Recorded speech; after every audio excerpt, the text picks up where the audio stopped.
Welcome to Scamaraderie.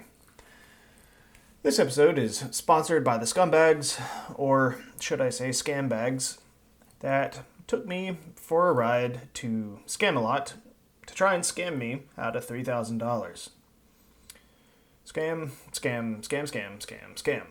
I hope the story that I'm about to tell you serves as a warning for anyone out there in the job market, especially if there happens to be a pandemic going on. Because this sucked, and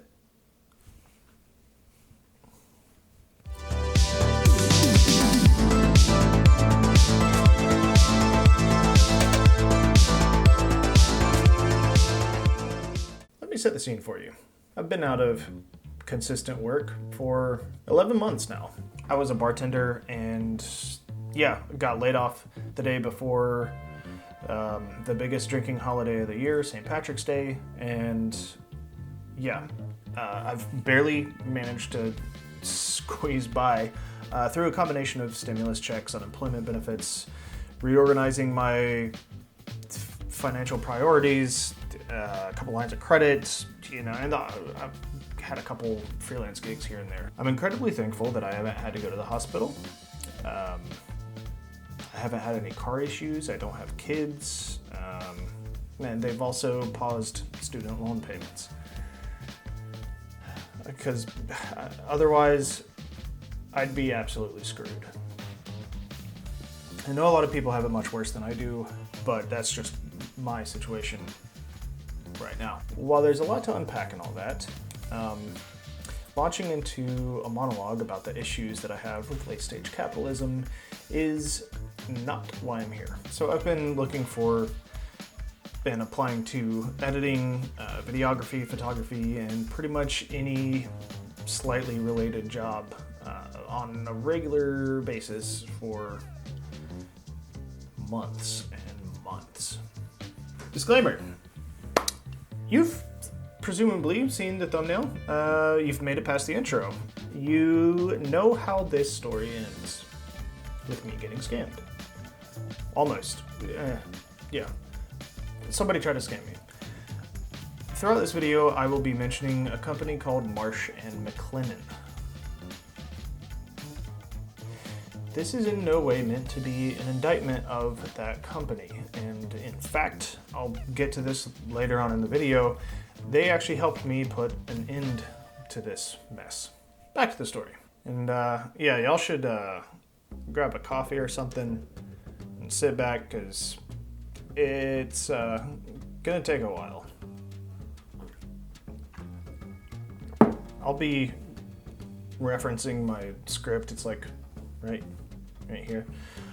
So I'll be looking down a lot, and I just want to get this out and done. So yeah, I'm not gonna do a bunch of fancy editing or anything like that. All right, so a few weeks ago, Friday, January 22nd, I get an email from somebody at Marsh & McLennan. I don't remember applying there, but I've honestly, at this point, lost track of how many jobs I've applied or even what the companies were.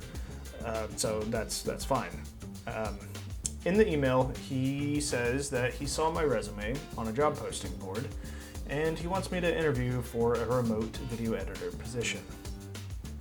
He also thinks I'd be a terrific fit. Sounds legit. I mean, I've got my information out there on everything from like Glassdoor to LinkedIn to Indeed to ZipRecruiter. You get the idea. I look into the company, and Marsh & McLennan is actually massive. And they've got their hands in a bunch of different pies. You know, everything from insurance to tech, science, portfolio management, communications. They're traded on the New York Stock Exchange, and I think they're listed as like the single biggest insurance broker on the Forbes 500 list. So I'm thinking, nice, I can make some money here, doing something with my degree. I'm so excited for this interview. Attached to the email, there was a job briefing that looked super legit. Official letterhead, address of the company, breakdown of responsibilities and compensation packages, and They said that they would be providing me with a MacBook and a new iPad and an iPhone and all this other stuff that would allow me to do my job from pretty much anywhere. So I'm thinking, yes, yes, this sounds awesome. The guy who sent the email, Daniel Walter, tells me to contact someone named Emily Wright to set up an interview, and so I did.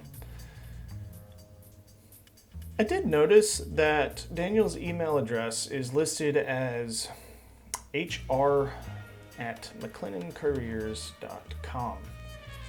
And I thought it was strange that it was just HR and not like something to do with his name. But I didn't really think too much about it because since he's reaching out to potential new hires, I figure he just works in the HR department and that's where he sent the email from.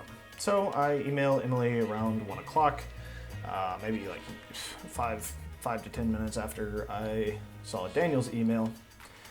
And she tells me that the interview will be conducted via a PPTP encrypted text chat app called Wire. Okay. I look it up and the app seems legitimate enough, but I do find it a bit odd that they're using an encrypted communication method rather than just a phone call for the interview. I don't know. I think to myself, like, maybe they're just really into doing things in a really techie way. I don't know. I didn't think too much about it. In reality, that was the first red flag.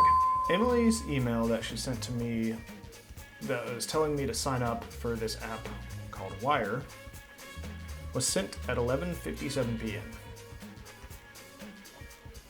I'm like, oh, okay, that's pretty late, but you know what? I'll get signed up for it tomorrow and enjoy what's left of my Friday night. I mean, it's way after typical business hours at this point, so I'm just like, yeah, I'll do it in the morning. Saturday morning, January 23rd, around 9 or 9:30, I sign up for Wire and then email Emily that I've signed up and connected with her user ID.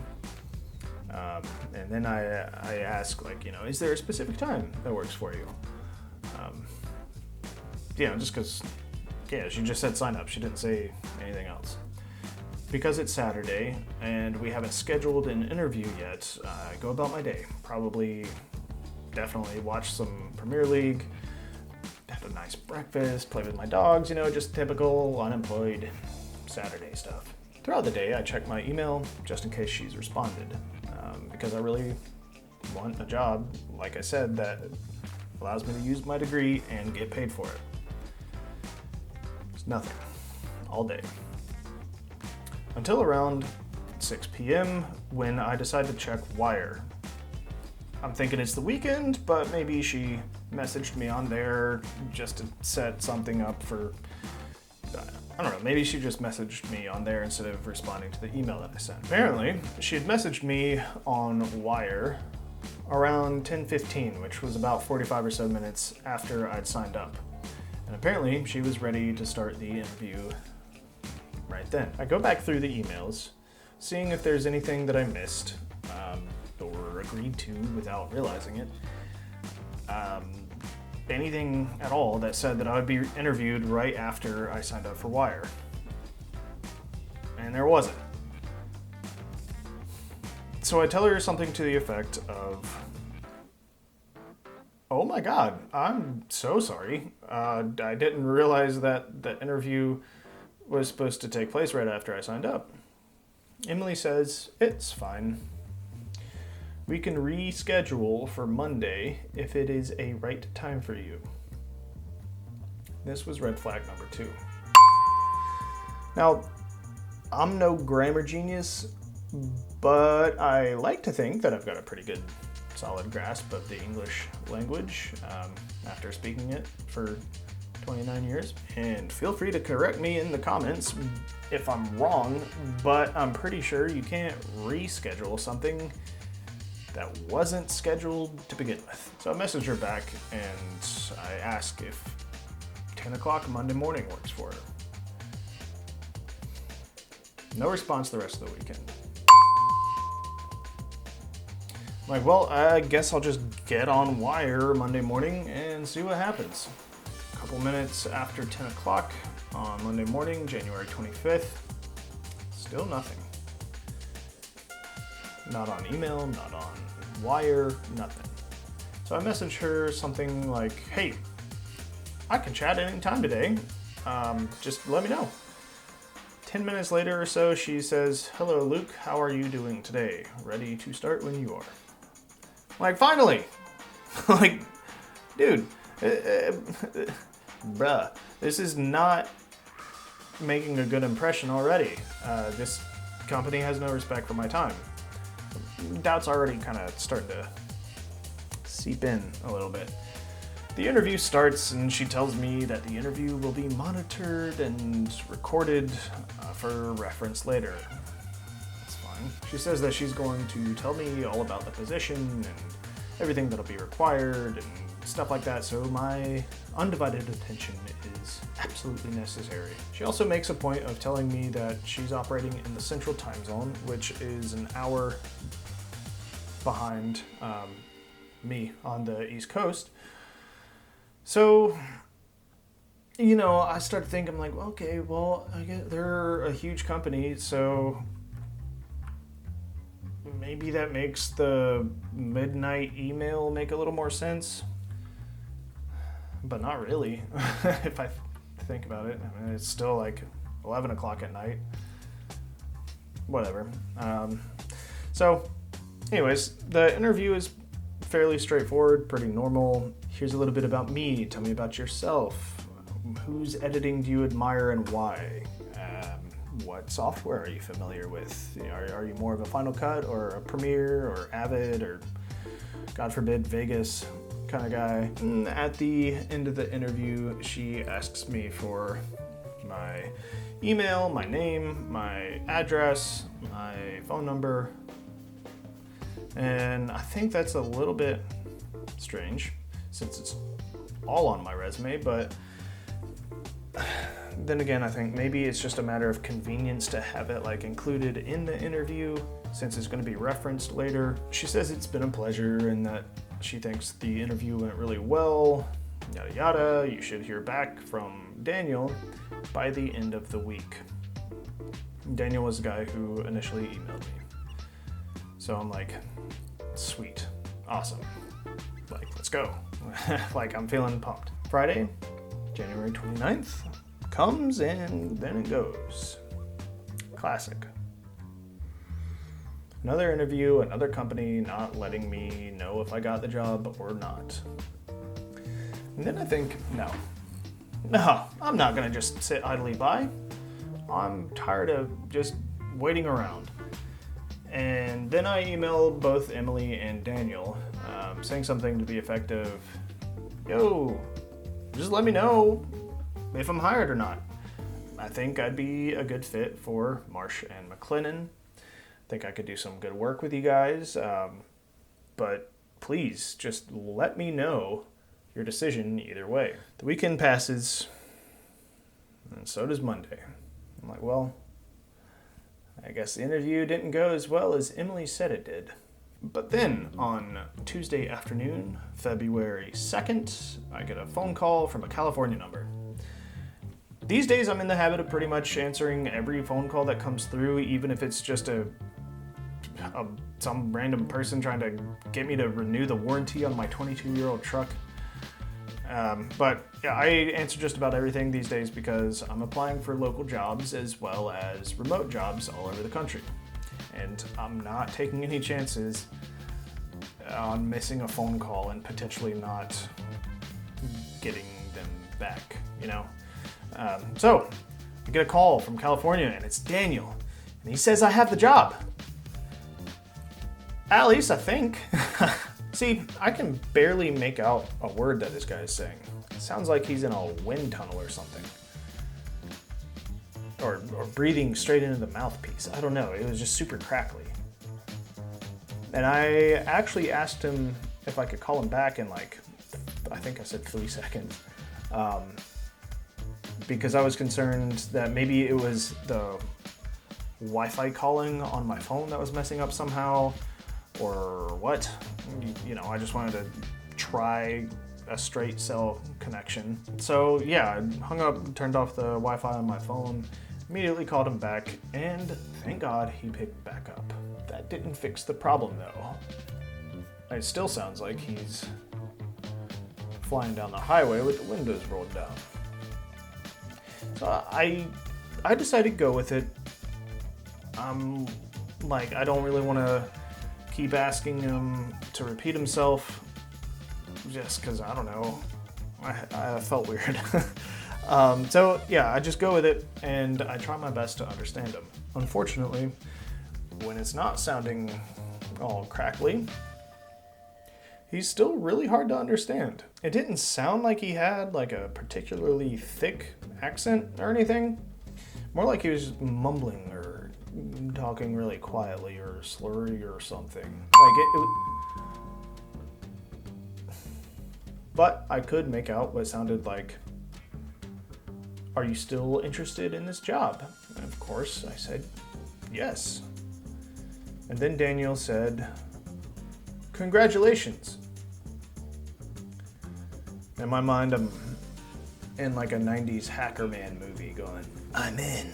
And the rest of the conversation was pretty short-lived, and I think he said that Emily would be the one to continue my onboarding process. I thought about asking him for a timetable on when I should expect that to happen, or if I should be expecting another phone call or another email, or if I should get back on the Wire app, but honestly, I was just happy to be hired. The details would sort themselves out in due time, right? So I went and told my girlfriend the good news. I gave my parents a phone call, texted my brother, told my friends, the whole 9 yards. I was so happy. I was feeling celebratory. After 11 months of being unemployed, finally had a job.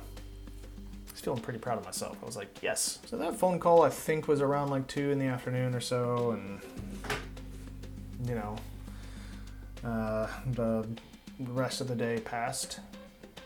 Now it's Wednesday, February 3rd, and there's still no word from Emily. So I email her, and I lay out what's going on.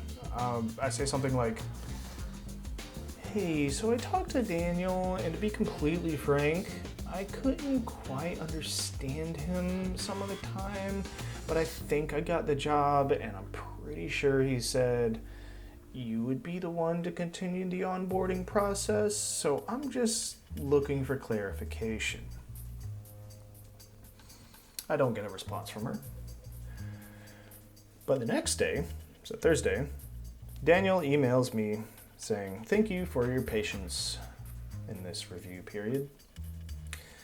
We're delighted to offer you the position of remote video editor. Please fill out and sign these documents, and then you can get started. Your W-4 tax withholding form and I-9 card will be sent physically to your registered address after you get your equipment from our vendors. Progress. We're getting closer to the start line, man." That much closer to being paid a pretty solid wage to edit videos. I sign a non-disclosure agreement, I fill out my direct deposit information, I sign a contract that stipulates what the job is and all that kind of stuff, and I sign an expense reimbursement form just in case I have to buy something, and then they said they'll pay me back as long as it's job related. So I'm ready to roll. A full day later, on Friday, February 5th, at 6:32 p.m., Emily emails me saying, "Congrats on your new position with us. You're cleared to continue with your onboarding. Join me on Wire. I'll be walking you through the process step by step." 6:32 in the afternoon.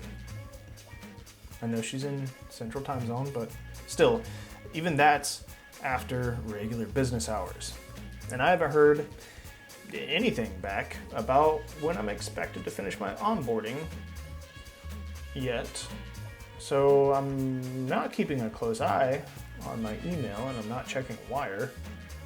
So I didn't see this email at first, but around 8 o'clock that night, perhaps out of habit, I check my email and then I see that she sent that email. I'm about to eat supper at this point, so I tell her I'll be on Wire to talk with her about an hour from then, or we can schedule something like any normal person would for any time over the next few days. An hour later, when I said I'd be on Wire, I check Wire, and then I see that she's actually been trying to reach me since 2 o'clock that afternoon. At this point, I start to assume that they just think everybody's always in front of their computer. So anyways, I immediately let her know that I'm ready to finish my onboarding since I figure it won't take much time. I know it's like 9 something at night, but hey, they have no problem working this late, so I'm just like, yeah, sure. No, let me get my tax forms filled out and whatnot.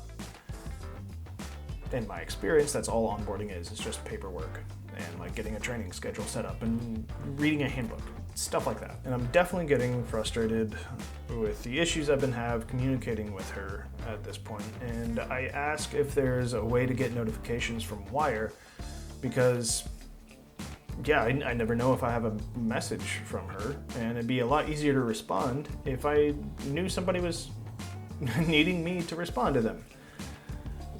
So yeah, she responds quickly and then says that as long as I'm logged into my computer, I'll get a notification. My immediate thought is, oh, so they do expect or assume everybody's just always on their computer. But even if I was, why, especially since they didn't tell me, why would I keep a random website open at all times just in case I get a notification? Like, that, none of this was told to me. I wasn't told to expect any of this. But whatever. You know, I just brush it from my mind. I'm like, cool, now I know. That's fine. Next thing that she says is that they need to get my account funded so I can purchase my work equipments.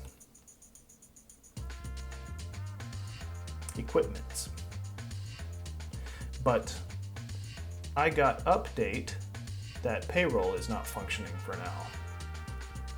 However, if you can cover for it, full reimbursement will be dispersed by next week. This is when I really start having my doubts. But I'm curious to see where this goes. So I tell Emily that if I have the funds, I'll cover it. She sends me an official looking invoice for $2,864. And I'm like, okay, that's a lot of money. I tell her how it is. You know, I have enough money to pay for it with credit, but I don't have an extra $3,000 just sitting in my checking account. I have some money in there, but rent was just paid and the first bill cycle is like coming up, and you know, yeah, I don't have just $3,000 to just, you know, I don't have 3,000. Then she asks if I can pay through Zelle. What kind of multinational company uses Zelle? Especially for official business dealings, man. And then also I think, like, wait, isn't that tied to my checking? I already told you that I don't have that money in my checking account. It's got to be through credit.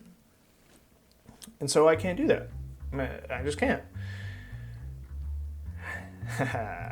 And then she tells me to buy Bitcoin and send it to an as of yet nameless vendor.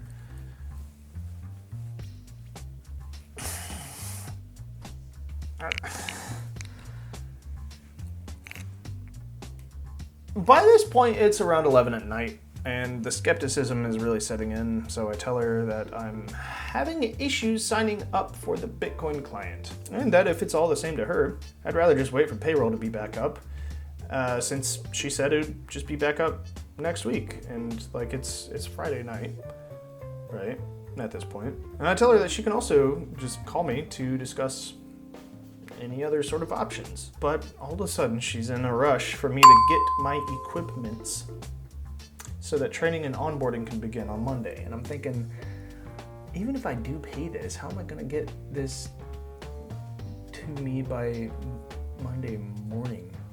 Like it's the weekend. Emily tries another time or two to convince me that sending Bitcoin to some rando is the best way for me to go about getting set up with all the stuff that I need to do my job. But she eventually gives up and says that she'll give me a call. I tell her that's fantastic. And I give her a time frame of 11 a.m. to 5 p.m. the next day. Now, as a classic introvert, I generally would rather not talk on the phone. I don't always like to be put on the spot. I prefer to have time to gather my thoughts before just replying immediately. But this is getting ridiculous, and I'm tired of always keeping an eye on this Wire app, especially when sometimes she responds immediately and other times it's hours before she gets back to me. For once, I just want to have a conversation where I can get an immediate response and just get this weird situation sorted out. The next day, the morning of Saturday, February 6th, is wasted while I wait for Emily to call me. Around 3 in the afternoon, I check Wire to see if maybe she said something on there. And it turns out she had messaged me to ask if I'm available for a call at like 12 o'clock. She has my number, and I told her when I'd be available. And I remind her of that, and finally she calls me about 15 minutes later, and then just like with Daniel, I can't really understand her.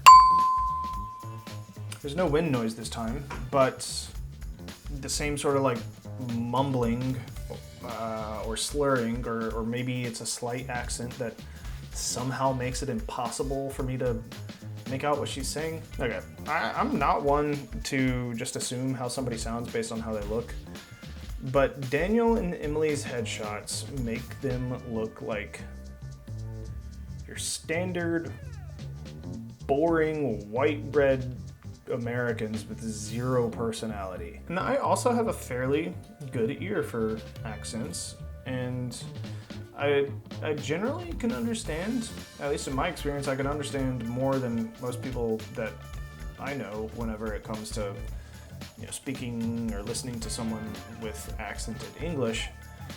So, like, this wasn't that. It wasn't an accent. It's like Emily made it intentionally hard for me to understand her by speaking quietly and slurring her words or something. It's just like, in hindsight, that's probably exactly what she was doing. That's exactly, now that I think about it. Oh, also, she called from an Idaho phone number, even though she's operating from the Central Time Zone. My conversation with Emily on the phone consisted of me just trying to understand. I still didn't get why Bitcoin was the best option. I also asked, why do I even need equipment just to do onboarding? Who am I even sending this Bitcoin or whatever money to? Who is it? I'd feel weird about sending money to wherever. I don't feel comfortable with that. Any answers that she gave me that I could actually hear and make out didn't really make sense to me, but honestly at this point I just wanted to get on with it. So I wasn't thinking too critically at this point. Oh, also, I asked her when payroll would be back up. Probably next week. Yeah, probably is not good enough. Definitely next week. Right. So now we're back on wire. And Emily tells me that instead of Bitcoin, PayPal would also be a good way to send the vendor money. I'm like, okay. I can get on board with that a little bit more. I've used PayPal plenty and I've never had an issue with it. And in my experience, my admittedly limited experience, they're pretty good about working with you if something dumb happens, like, I don't know, getting scammed. I get the email address for the vendor, and it's gleekychic@yahoo.com. I'm thinking to myself, well, that's super professional. But I also don't really think about it too much because when I first signed up for PayPal, however long ago, I used whatever dumb email address my adolescent brain thought was clever back in the days of Hotmail. I've since made a new account with an email address that's basically just my name, but, whatever, I'll cut this person some slack. And then, with every ounce of stupidity contained in my 6'3" dumb idiot body, I send $2,864 to this person. It was not my smartest move, and I knew it. But I was also thinking, you know what, I'll just sue the bejesus out of them if I don't get reimbursed. Knowing full well that I have zero experience suing anyone. But I was also thinking, I just signed what I assumed were legally binding documents that said they'd reimburse me for any job-related expenses. So I thought I was covered. I knew it was risky, but... And then... Emily tells me that her vendor doesn't have the money. What? I look at PayPal. It says it went through. And it's registered on my Discover app that my available credit line is about $3,000 short. So I know it's been taken out of my credit account. And yeah, at PayPal doesn't say there was any issue with it. And she says, okay, let's give it some time then. Cool. A little bit of patience. Like I gave y'all for a long time before you even got back to me after the interview. Only an hour later, she tells me that she thinks I should cancel the transaction. It's a lot of patience you got there, Emily. A lot of patience. You must be a doctor. I tell her that I can't cancel because it's already gone through. And, maybe she should check with her vendor and get this sorted out because my money's gone and, it's kind of out of my hands at this point. A couple hours later, she tells me that her vendor has refunded my payment and that I should send it to this other email address instead. What? So wait, she did get my payment, but now she sent it back and I'm supposed to send my money somewhere else? I ask if she was just unable to fulfill the equipment request or something. Why did she refund me my money? But apparently the vendor's other email address is more active and it'll hasten up the process of getting the equipment. Yeah, I'm pretty sure that's not how that works at all. Why would your email address make it go quicker? So I step back and I say, hey, at least I have the name of the vendor now because this new email address is this person's name at gmail.com. So it seems more more on board, if that's a phrase. It seems more above board than gleekychic@yahoo.com. And she did refund me. I go into my PayPal and it says that it is refunded. So, like, okay, like, none of this really makes sense, but that makes me feel a little bit better, just because, like, if they were scamming me, why wouldn't they just take my money and never talk to me again after I sent it the first time? So, in my infinite wisdom, I'm like, yeah, I'll keep going through with this. I'll send my money to that other email address. Then PayPal won't let me send anything. Like, it won't even let me get to the part where it's like, you want your bank account, your credit card, your debit card, like, what do you want to pay for? It won't even let me get that far. I tell Emily this, and she's like, well, what's going on? How am I supposed to know? So I think about it for a second, and I'm like, well, the refund hasn't hit my credit account yet, so I'm guessing it won't let me send the money that isn't there. This back and forth thing about, like, trying to figure out how to get money to this vendor goes on for a few days. And then Emily she's telling me a whole bunch of different stuff, like, you know, you should check with Discover. You should call PayPal. We need you to get your equipment as soon as possible. On and on and on. It's now Tuesday, February 9th.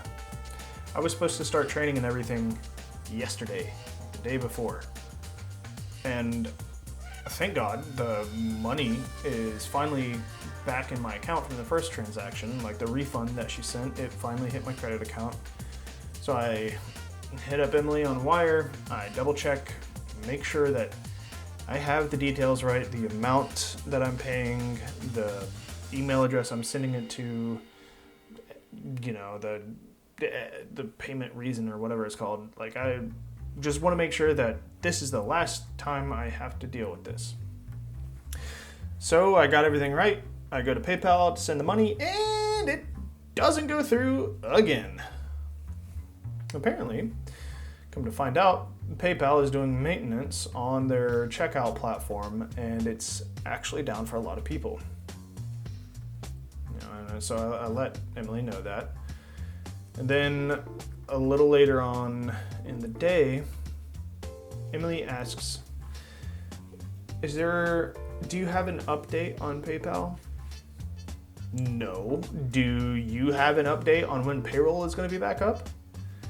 She says next week.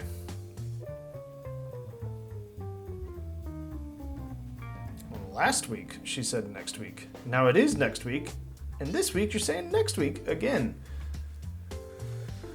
She tells me that her vendor has to send me an invoice. I guess she finally got it figured out or something. Maybe she actually talked to the vendor then. But yeah, she tells me that her vendor has to send me an invoice on PayPal in order for me to send her money.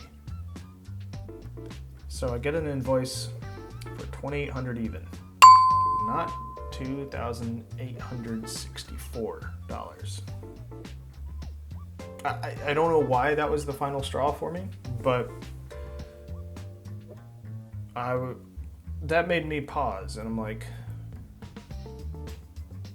sounds like they're just trying to make, like, why am I getting two different amounts? It's not that I want to pay $64 extra, but it's just like little inconsistencies like that, and I'm like, this is totally off. I kind of do something else. I don't remember what I was doing right after I got that invoice, but I was just like, okay, I'm going to take a step back and see what happens. I'm not going to commit to this. There's so many issues that I've had. So, anyways, about an hour later, around 8 or so that night, my brother Clint texts me and asks me if I have a start date for the job yet.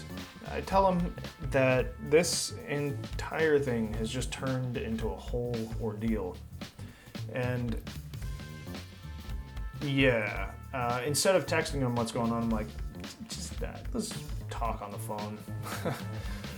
So we start talking, and I tell him the whole shebang. And while we're talking, he's doing a bit of searching himself, and basically pulls an Akbar and says, yeah, no, this is it's a trap. And he says apparently a lot of people are getting scammed by other folks using the Wire app. And it sounds like the MO of these people getting scammed sounds exactly like what you're telling me. They make everything look super official. They do interviews posing as giant companies, legitimate companies, and then they ask for you to pay for your equipment up front so that you can get set up. So I feel like a giant bozo because I had looked up whether or not Marsh and McLennan was a legitimate company way back when I first got that interview, or first got the email for the interview. I mean, I even searched Marsh and McLennan scam, and I looked up the Wire app, but I didn't think to look up Wire app scam. Even though in the back of my mind I half expected this outcome, I got really mad. I was mad for the rest of the night. I don't get angry easily, but if anyone knows me in real life, you'll know that one of my favorite sayings is, I don't have time for bullshit. And it had just been confirmed that for the past 2.5 weeks, these grifters took me for a ride and wasted my time on one massive steaming pile of bullshit. It's about 10:30 at night by now, and got off the phone with my brother, and I was like, oh no. I filled out a direct deposit form with my bank account number and my routing number, and that it was, with all of my information, basically, my account information at least. And so I immediately call up Wells Fargo. I'm like, yo, my account's been compromised. Help me. So I got that whole situation sorted, got a new account. They froze the old one. So after that, I get back on Wire. And at this point, I'm feeling super petty. And I just want to see how far they're willing to take it at this point. So I just tell Emily, instead of fulfilling the invoice from her vendor, I'm just gonna wait for payroll to be back up. The next morning, Wednesday, February 10th, which at this point was 3 days ago, holy moly. The next morning, Wednesday, February 10th, around 9 a.m., Emily asks, is there something wrong? Oh boy. Well, I lay it out for her. I tell her every single misgiving I've had about this from the very beginning. Then she starts to blame the pandemic, classic, for things being weird. And then she says that, among other things, the pandemic has changed how corporate structures are organized, and that has led to a lot of compromises in the hiring process. It's been a year, dude. You don't have this stuff figured out by now? She says her bit. Then I call her out on how the time frame for when payroll is supposed to be back up keeps getting pushed further and further away. And then she has the audacity to say, trust me, you'll be reimbursed for every penny spent on your onboarding process. I'm sorry? I'm trust you? Oh yeah, for sure, bro. No, it's totally fine, dude. Please, bro, just trust me, please.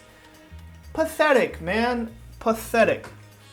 Meanwhile, I'm emailing somebody who actually works at the local Marsh and McLennan office nearby, and I tell them about my situation and basically just ask them for clarification. Like, yo, these people work for you? Are they even real? Like, is this how you do stuff for new hires? Like, they get back to me and they're basically like, yeah, no, that's absolutely a scam. Sorry you're dealing with that, but if you'd like to check out our jobs, here's our career page. Which, I mean, you know, that was nice of them. Like I said earlier, I have no issues with Marsh and McLennan as a company. They seem on the up and up as far as I can tell. That's one of the reasons why I was so excited to get hired by them. Emily and Daniel, though.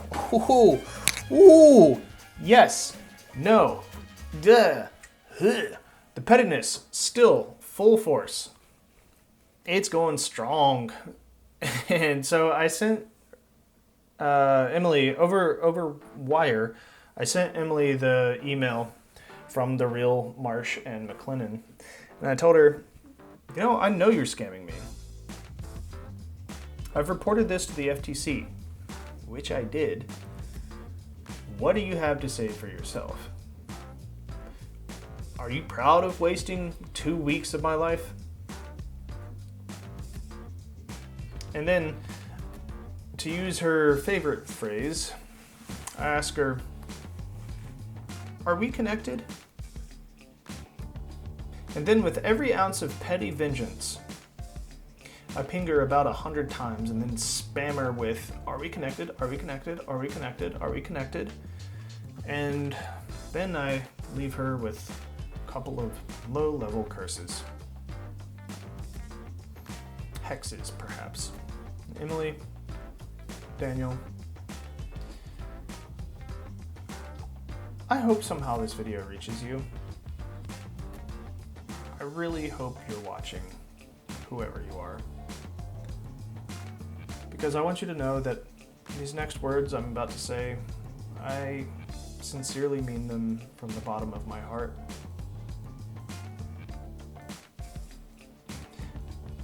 I hope you never have enough milk for your cereal. I hope that every single pen that you use runs dry in the middle of a word.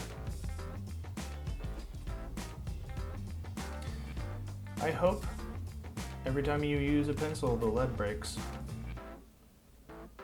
Most of all, I hope you have a good day, but I hope you never have a great day. And that's the story of how I almost got scammed for $3,000. Moral of the story, there are some dirty, awful people out there who will prey on the desperate or the unwitting. I know the pandemic has just exacerbated the situation, and it's given these stinky buttholes a lot more people to manipulate. I was one of them. Take my tale as a warning. Keep your wits about you. Trust your instincts and look for, and please pay attention to the red flags, because they will be there. I consider myself lucky that at the end of the day, they only wasted my time and didn't actually get any money out of me. But please, be safe out there. That's it for today. If you've made it this far, I'm honestly impressed. I didn't think I would make it this far. It's been really long. But if you have made it this far, how about, I mean, you can subscribe. You made it this far, so obviously there's something here for you. I'll be back to my regular content in the next video where you'll see me on this side of the lens. Until then, see ya. Duh.